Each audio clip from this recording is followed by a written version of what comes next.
Man, a lot has been going on in West Indies cricket over the last few weeks.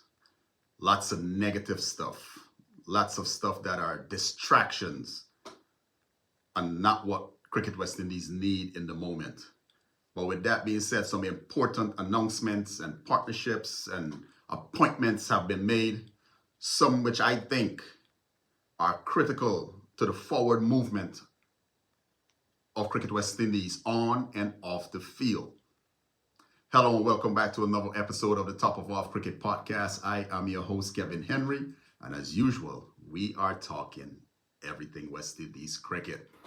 So there was an important partnership that was announced between Caribbean Gauge and Cricket West Indies that to the tune of almost $100 million over time, where those monies are supposed to be spent or go towards, I should say, the development of cricket. And this brings me back to the cricket symposium that they had a few months ago when all the Caribbean leaders and who's who in West Indies cricket showed up, which I personally think those monies that they all spent to put that whole event together should have been put in a pool by the CARICOM subcommittee for cricket and pushed towards the development of the game. Then we had the whole GSL fiasco, which I call a fiasco. That was nothing else other than that. I don't know what the Global Super League was about. That money, all that million or however much million that they spent to run that tournament could have been taken and put towards the development, the actual development of cricket, the next generation of cricketers. That's what those monies could have been. Imagine if those two events alone, they took all of that money and put it towards that. Imagine where we would be 10 years from now. Anyways, let's talk about some important appointments that has taken place.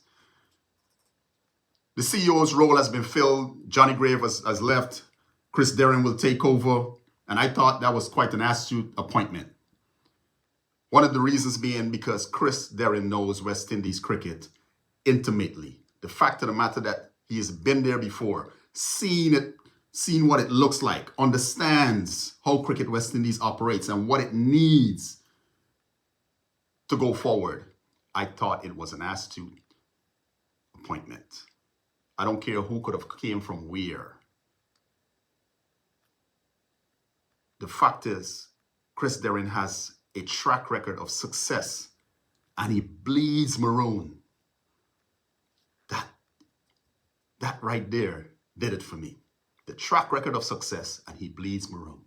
Been there, done that. Knows what is required. He's going to go back. But here's the other part. We cannot expect overnight success. Remember, Chris Dehring is there and he's going to be trying to fix a broken system. Maybe his role there for the next however many years he's there is just to put the infrastructure in place for the next man to come on, man or woman to come and take it forward. Maybe that is his role because that is how badly West Indies cricket is broken. He has said some things in the past that a lot of people have gone, oh, hold on now, Chris. But you got to think about it. You got to think about it. The way the current world cricket landscape and the global dynamics of the game goes right now, it's not a place for feelings and emotions.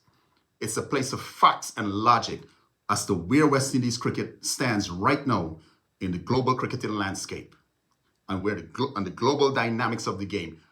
Where does West Indies cricket stand? And where I'm standing and where many people are standing, it's not a good look. The fact of the matter that we are bickering and buffering over governance reform and we got grown men behaving like little kids and throwing tantrums, that alone should give you a picture of where we are as a cricketing nation right now. Let's move on from that. The Darren Sammy appointment as all-format coach. Now, I know many of you are going to have a whole lot to say because you've had a whole lot to say, especially over the last couple episodes that we've done.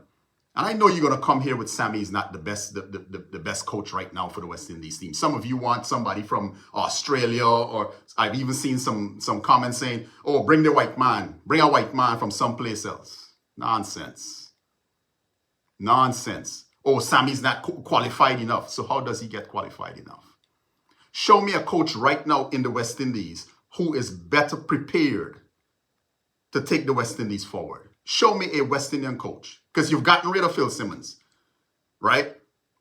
All the territories gave Phil Simmons, just like they're giving Sammy, trash to work with, expect him to be Jesus and turn water into wine, and then you run Phil Simmons out of town, right? Now you have Darren Sammy. Who do you think is better than Sammy right now to lead the West Indies, let's say for the next 3 years? Next 3 years. Who right now is better than Sammy? Who is better than Sammy to draw those players that we need in the West Indies team, especially in that batting order? I'm not too worried about West Indies bowling. I am worried about West Indies team and the batsmen that we have. Because right now, Craig Brathwaite, not fit for purpose. Joshua Da Silva, not fit for purpose. Casey Carty, not fit for purpose. Alec Athanaze, not fit for purpose. Justin Greaves, not fit for purpose. Kavem Hodge, not fit for purpose. Tevin Imlap, not fit for purpose. Mikhail Louis, not fit for purpose. That's our top order. If you want to argue with me, just look at our recent results. They are not good enough. And something has got to change. And which coach can come in and convince the players that we actually need in that top order, who have decided, well, you know what? I'm going to play T20 cricket. I'm going to go make some money. I'm available, but you know what? I'm going to go and make some money. The only person that can get those players here is Sammy. And I think Cricket West Indies was put in a position where, because Miles Bascom went ahead and said, hey, the door is open for Pooran and company. But Pooran and company said, nah, we good. We ain't coming. And they realized if they persisted with Andre Coley, those players will never come. So they were forced to make a decision. If we want these players, they're obviously willing to play for Darren Sammy, because the players got the power right now, whether you want to admit it or not. The players got the power. They would much rather play for Darren Sammy. Let's make this a little bit easier. Let's make this a little bit more palatable for the players. Let's make that transition easier. Let's make Sammy the coach. Nothing against Coley, but sometimes tough decisions need to be made. And that is what Miles Bascom and Cricket West Indies did. You don't have to like it. This is not a feelings thing, like I said earlier. It's chess we playing here, not checkers, right? It's not about the liking thing. And I thought it was a good appointment. Currently in the West Indies, he's the best available, because I don't see, when I look around the region, I don't see any better. And we're not going to get some top coach from Australia or England or wherever. No, we're not. Sammy is the best available right now. Anyways, the squad for Pakistan has been announced. I'm going to go ahead and drop that. You guys can chop it up about that. Craig Brathwaite, the captain. Joshua Da Silva, vice captain. Casey Carty, Alec Athanaze, Justin Greaves, Kavem Hodge, Tevin Imlap, Amir Jangu. I thought that was a good one. Mikhail Louis, Gudakesh Moti, Anderson Phillip, Kimar Roach, Kevin Sinclair, Jaden Seals, and Jamel Warrican. I expect them to lose. I would like them to prove me wrong. Anyways, I am your boy Kevin Henry for the Top of Off Cricket Podcast. Don't forget to like, share, and most importantly, subscribe. Let's get it down in the comments again, like we've been doing over the past couple of weeks. It's been getting heated down there. See you down in the comments. See you next time.